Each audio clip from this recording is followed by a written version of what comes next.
कितने दिन? जब तक स्त्री को दो चीजें दिखाई देती रहती हैं तब तक अपने पति को बहुत मानती है। कौन सी दो चीजें? शरीर में शक्ति और जेब में पैसा। वो कभी कह रहा है अरे नारी प्रेम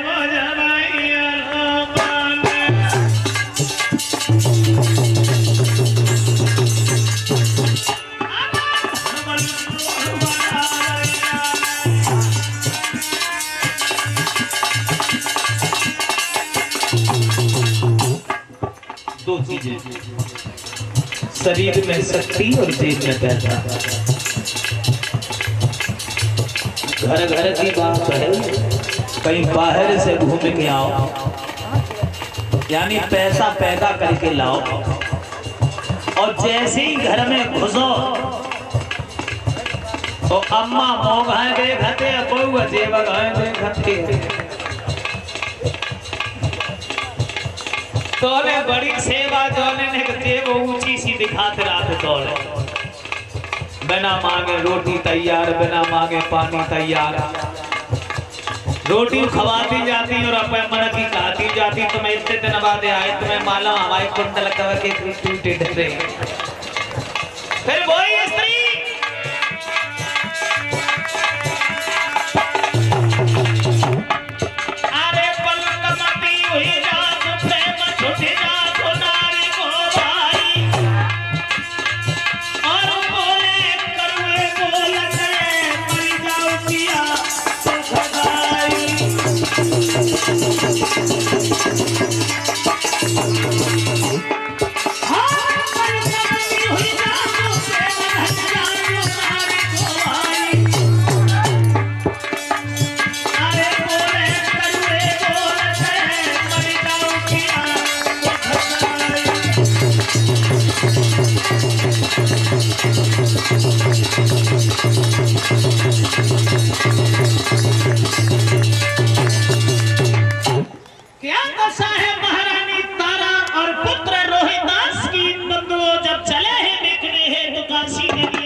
बार बार अपनी जन्मभूमि को प्रणाम करते हैं महाराज त्रिशंकु के लाल।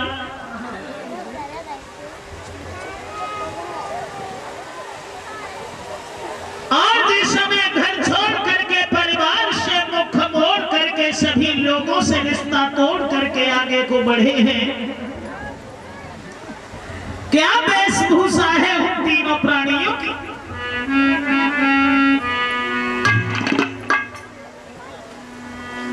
यानी रानी को सब सिंगार छुटो,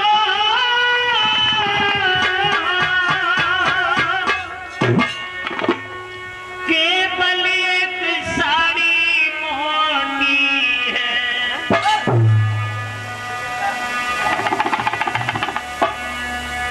राजा पे केवल धोती है, बेटा पे सिर्फ लंगोटी है।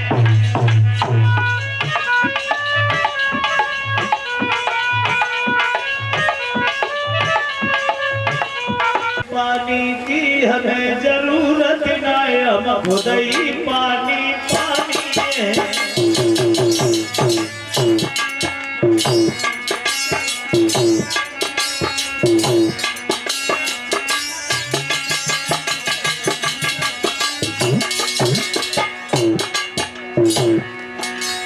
पानी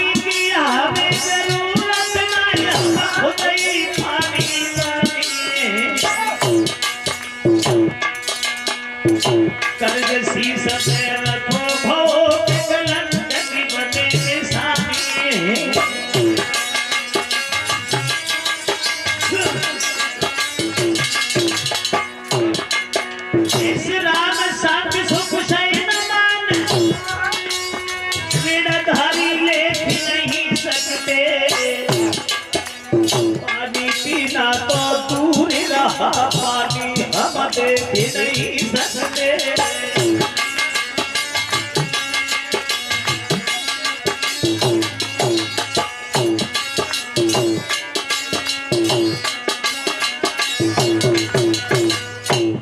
पीना तो दूर है महाराज। 20 भर सोना सोने के लिए नहीं दिया हमने।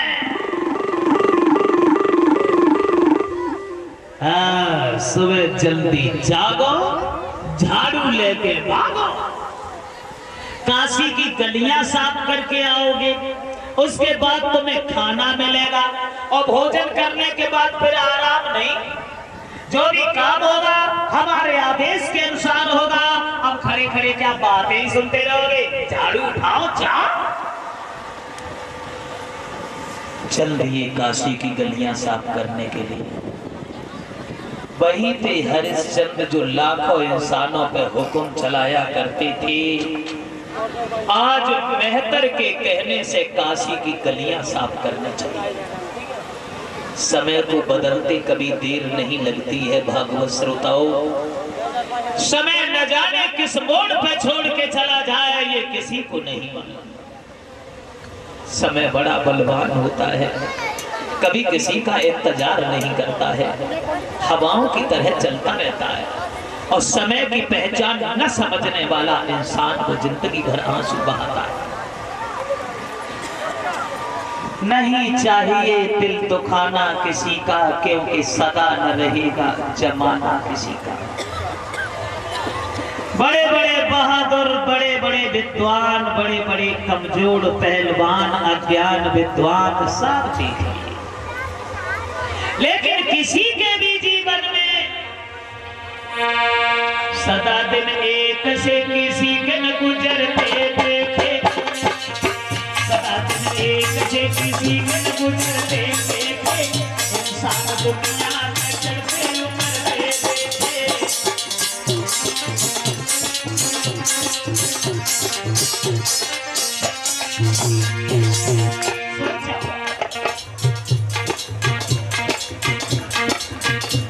कभी सर्दी कभी गर्मी, ये सब कुदरत के नजारे हैं। और प्यासे कभी वो भी रह जाते हैं जो दरिया के किनारे। कोई हरिश्चंद्र लाखों इंसान जिनके चेहरा की ओर देखते थे, आज वो मेहतर के चेहरा की ओर देख रहे हैं। काशी की गलियां साफ करने के लिए जा रहे हैं। बाजी बात वक्त एक जैसा नहीं रहता। करते थे न्याय दूसरे का कभी जज बनकर, एक कभी करते थे न्याय दूसरे का कभी जज बनकर, वही कटघरा में खड़े देखे। करते थे इलाज दूसरों का डॉक्टर बनकर, वही हॉस्पिटल लोगों ने किया था लाखों का लेना देना। देखा होगा आप लोगों ने अपने जीवन में, जिन लोगों ने किया था लाखों का लेना देना, लाखों का लेना देना, कोई पैसा पैसा को हाथ फैलाते देखे, सदा दिन एक से किसी के न गुजरते देखे।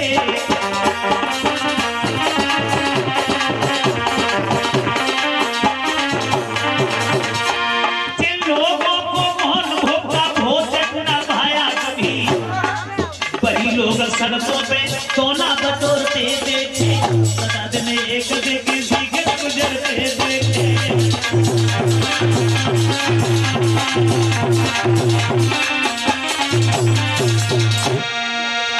जो लोग सीना खोल कर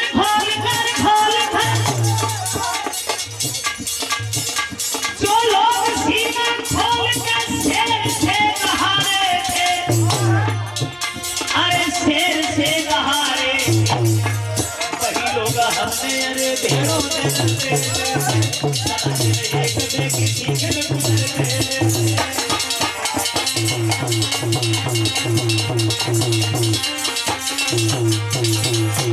यानी समय एक जैसा नहीं रहता। सोचो खुद देखो, जो जन्म में ढाई मेरा पहना गए थे वो घूम रहे कारण।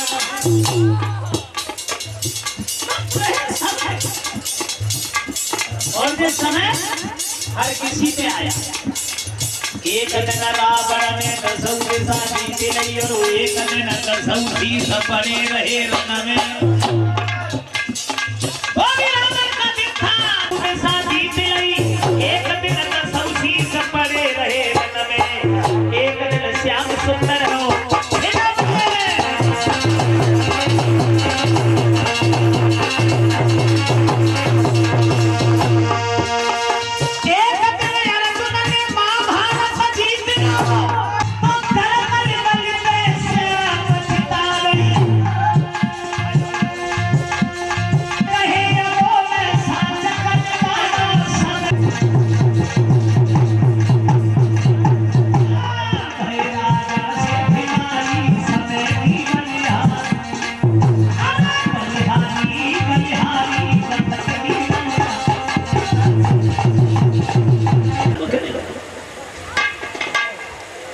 सत्ताईसवां सवेरा हुआ। हरिश्चंद्र ने सोचा आज मैं अपने महाराज से कहूंगा कोई काम मुझे बाद में देना, पहले मुझे कुछ खाने के लिए दे दो। ये सोच रहे थे तब तक मेहतर आ गया। बैठे हो, बैठे रहोगे, करोगे क्या? जिंदगी की सबसे लंबी धूल की है मैंने, 20 भर सोना देकर के तुम्हें खरीदा, एक पैसे का काम नहीं करते तुम। भगवान ने केवल खाना खाने की बुद्धि दी है, बस आज तुम्हें भोजन अभी नहीं मिलेगा। हरिश्चंद्र कहने लगी महाराज फिर कब मिलेगा? पूरी बात सुन लिया करो, बीच मत बोला करो। आज तुम्हें खाना अभी नहीं, रुको। हाथ धरा ले हरिश्चंद्र, भज के नदिया लो जइयो, पानी भर के जल्दी लियो मत ज्यादा देर।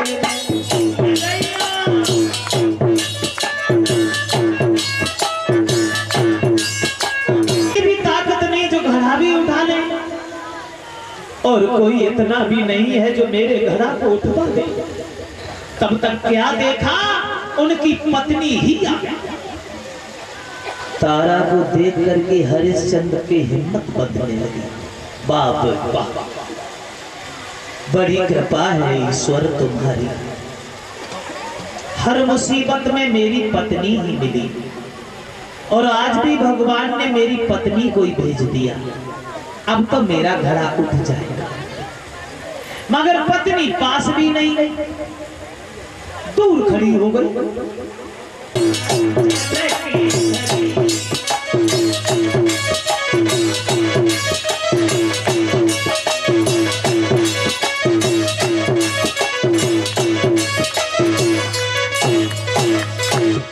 थोड़ी सी ताकत लगा दो तारा, तो मेरा घड़ा उठ जाएगा। तुम्हारा एहसान और हमारा काम, दोनों बातें हो। तारा बोली क्या तुम घड़ा उठवाने की कह रहे हो, और हम तो तुम्हारे घड़ा को छुएंगे भी नहीं। मतलब? हाँ, तुम्हारे हाथ में मेहतर का घड़ा है, मेरे हाथ में ब्राह्मण का घड़ा है। तुम्हारे घड़ा को पकड़ लिया तो मैं अपवित्र हो जाऊंगी।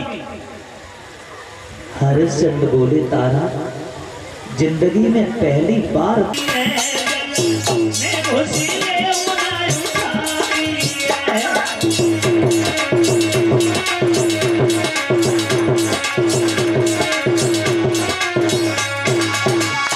पानी में घुस जाओ, और पानी जब तुम्हारे सीना तक पहुंच जाए, पानी में बहुत कम ताकत लगेगी, घड़ा उठा के सर पे रख लेना और चले जाना। इतने शब्द कह के तारा ने अपना घड़ा उठाया और सीधी निकल गई। हरिश्चंद्र देखते ही देखे, बाजी वाह, आज मुसीबत में पत्नी भी धोखा दे गई। क्या जे कोई औरत थी जब मैं घर पे जाते थे तब मेरी आरती उतारा करती थी? क्या ये वही औरत थी जो एक दिन हमारे कहने से बिक गई? आज घड़ा भी नहीं उठवाया, फिर सोचा हो सकता है तब इसका मतलब था मैं इसका पति था, ये मेरी पत्नी थी, अब कोई मतलब तो है नहीं, तो गाड़ा खाए बूढ़ा।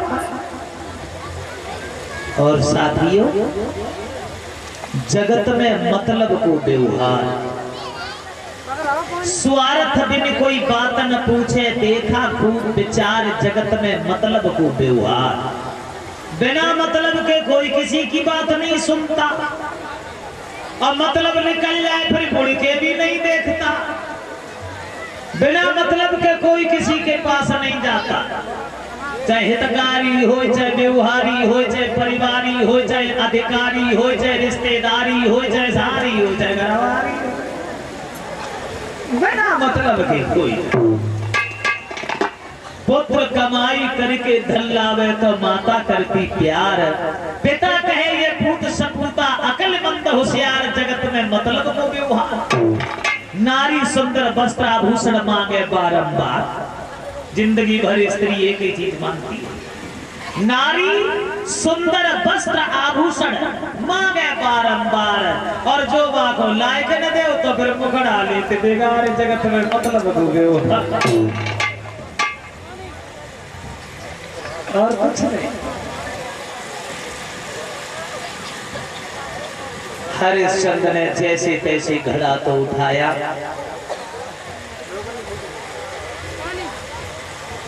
जल से बाहर निकले, ऐसी ठोकर लगी, घड़ा जमीन पे गिर गया, टूट गया। खाली हाथ हरिश्चंद्र मेहतर के सामने गए, और जो मेहतर ने देखा, आ गए, सुबह से गए, अब आए, घड़ा खाए। जवाब दिया, महाराज धोखा से वो घड़ा टूट गया है। क्या घड़ा तोड़ दिया? एक पैसे का काम नहीं और ऊपर से नुकसान। मैं तो अच्छे तरीका से समझ गया हूं तुम्हें। जिंदगी की सबसे बड़ी भूल है हमारी 20 बार सोना देकर के तुम्हें खरीदा है। भगवान ने केवल खाना खाने की अकल दी है, बस एक पैसे का काम नहीं करते। और आज जो घड़ा तोड़ दिया। हरिश्चंद्र शमशान में पहुंचे और बहुत रोए।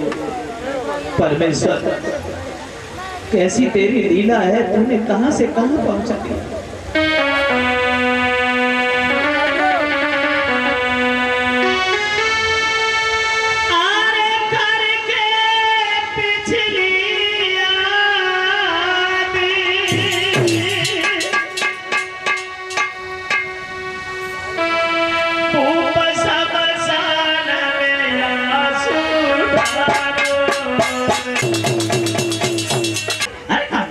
इतना तो समझा दिया होता कि समय से फूल तो लाया करे।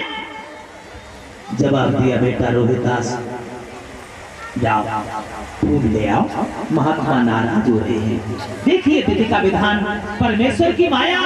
विश्वामित्र ने देखा तारा अपने बच्चे को बाग में भेज रही है, चलो रोहित चलो, हम भी आए, क्योंकि हमने कसम खाई है वशिष्ठ से, मैं तुम्हें धर्म से डिगा के रहूंगा। चलो। रोहिदास जो था, मात की बात ले लिया हाथ में, कुमारी चलो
देखता है बड़े सुगंधित फूल चारों तरफ रंग बिरंगे खिले हुए हैं,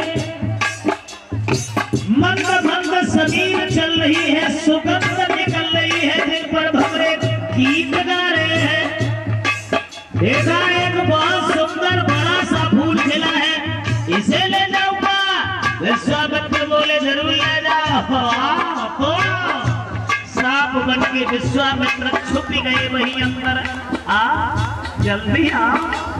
देखा रोहिदास ने फूल खिला हुआ,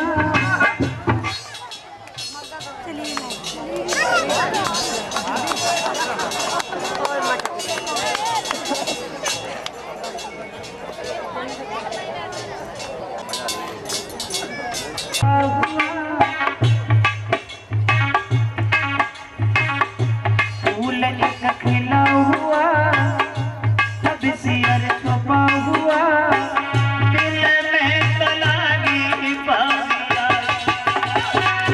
पहुंच गओ फूल पात के पास, पात की बात में लग लिया हाथ में, कुमारी चलो।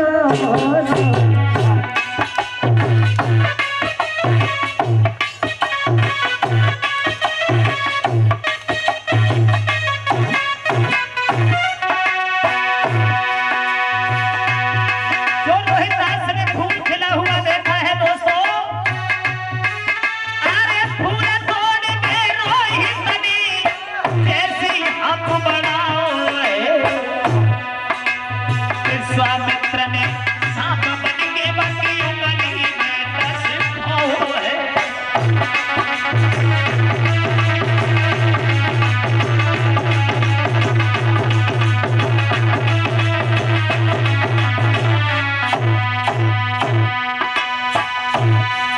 और सर पे देख के रोहिदास तब मन अपने घबराओ है। बड़ो शहर को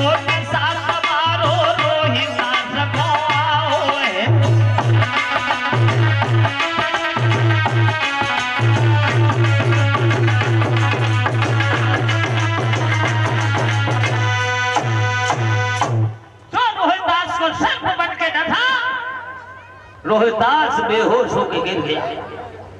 माँ मुझे कोई सर पर के चला गया, मेरे शरीर में जहर फैलने लगा। माँ आंखों के सामने अंधकार है, कुछ दिखाई नहीं दे रहा। माँ रोते रोते काशी के रहने वाले भाइयों सुना, किसी का बड़ा सुंदर लड़का था, बाग में फूल लेने में बच्चे को उठा लाए।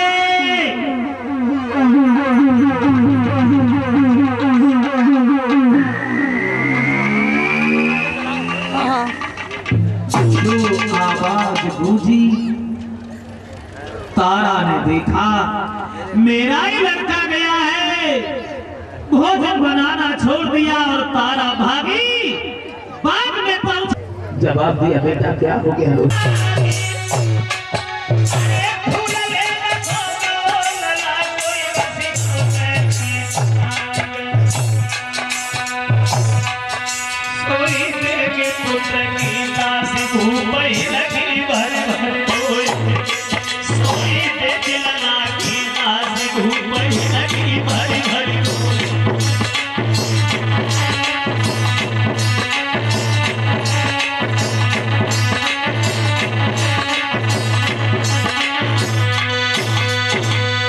हरिश्चंद्र अपने पुत्र की लाश को देख के बहुत रोए। फिर थोड़ी देर बाद हरिश्चंद्र ने आंसू पोंछ लिए। तारा एक टका है तुम पे? बोली महाराज मेरे पास तो कुछ भी नहीं है, बच्चे की लाश को ढकने के लिए कफन तक नहीं। हरिश्चंद्र कहने लगे तो माफ कीजिए तारा, इस बच्चे की लाश को आप ले जा सकती हो, टका नहीं है तब तक यह लाश नहीं जलेगी। विश्वामित्र दूर से देख रहे हैं, देखें अब क्या करने गई है? अब देख रहा हूं हमने कसम खाई है वशिष्ठ से, मैं तुम्हें धर्म से निकाल के रहूंगा। तारा कहने लगी महाराज पुत्र की लाश के लिए तुम टका मांग रहे हो, मेरे पास तो कुछ नहीं है और अपने पुत्र की लाश के लिए टका मांगते हो। क्या ये लड़का तुम्हारा नहीं है? हरिश्चंद्र बोले, ये लड़का हमारा था, अब नहीं है। और अगर लड़का से रिश्ता है, लड़का अगर आज तक हमारा है, तुम भी हमारी रानी हो। याद है कितनी बार मैंने तुमसे कहा था कि मेरा घड़ा उठवा दो, तुमने घड़ा नहीं उठवाया। मैं अपने महाराज के हुक्म को टाल नहीं सकता।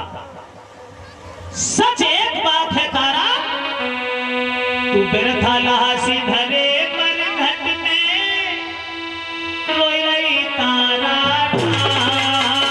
नारी, जी को मैं रो सके मैं तू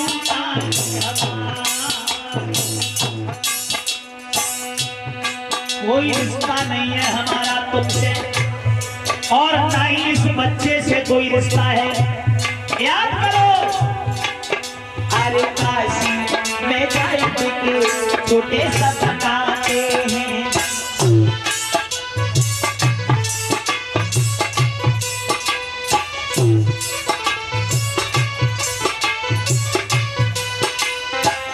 काशी में जाएंगे के छोटे सब बताते हैं, करे नौकरी शपथ रे हम लेते हैं, तू टका एक पे धर्म बिगाड़े,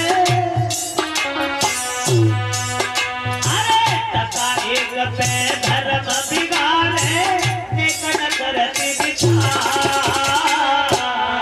कुमार नगेरो नहीं सुनाई हमारी।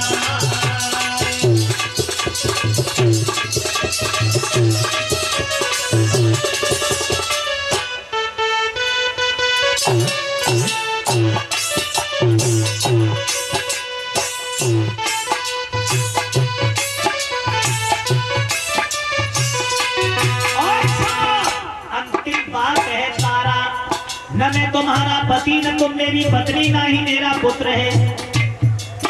अरे मोरता तबिया जले टका दे ऊपर को है, कालू को है घाट न मेरे घर को है।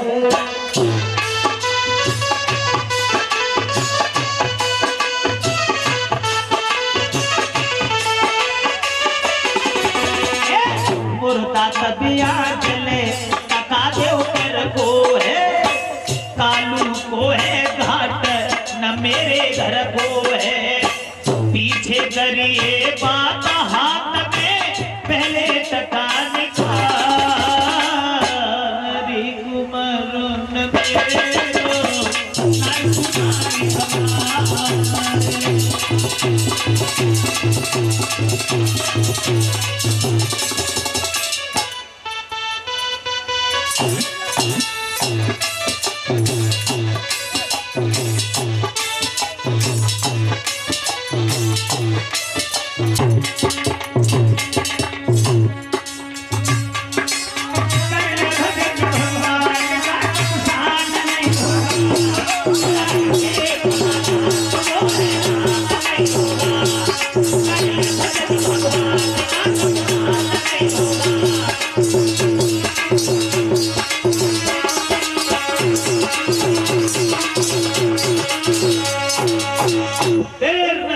विश्वामित्र ने क्षमा मांगी, कहा मुझे माफ कर दो हरिश्चंद्र।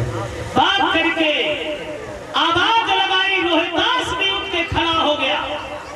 पति पत्नी भौचक्के से एक दूसरे की ओर देख रहे हैं, ये क्या हो रहा है। तब तक वशिष्ठ ने हरिश्चंद्र को गोद उठा लिया। मेरे लाल, मैं जानता था कि हरिश्चंद्र तुम मर सकते हो, मगर धर्म नहीं छोड़ सकते। काम विश्वामित्र बोलो। विश्वामित्र बोले माफ कीजिए, हम हार गए। और तब तक देवियां देवता फूलों की वर्षा करने लगे। विमान देवताओं के बाहर शमशान में आकर के उतरने लगे। इंद्र ने भी अपना विमान खड़ा कर दिया।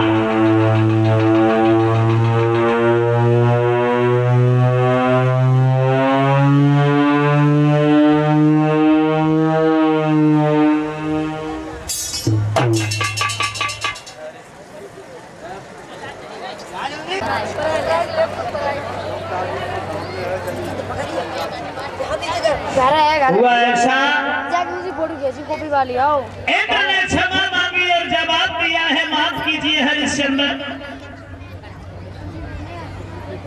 आप हमसे निसंकोच वरदान मांग लीजिए। बोले प्रभु कुछ नहीं चाहिए। हाँ, हमें तो इतना तंग किया है तुमने, मगर इतना दुखी किसी को नहीं।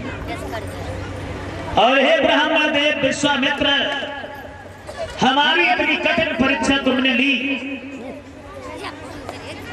मगर कलयुग में जाकर के ऐसी परीक्षा किसी की नहीं लेगी, अपमान हो जाएगा तुम्हारा। तीनों प्राणियों को सारी कहानी सपने के भांति याद रह गई। लौट करके तीनों प्राणी अयोध्या में आए हैं। रोहितास को राजा बनाने के बाद विमान आया और उस विमान पर बैठ करके महाराज हरिश्चंद्र रानी तारा सीधे स्वर्गधाम के लिए प्रस्थान करते हैं।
बोलिए भक्तवत्सल भगवान की, व्यास भगवान की, सुखदेव महाराज की, परीक्षित महाराज की, पवन सुत हनुमान की।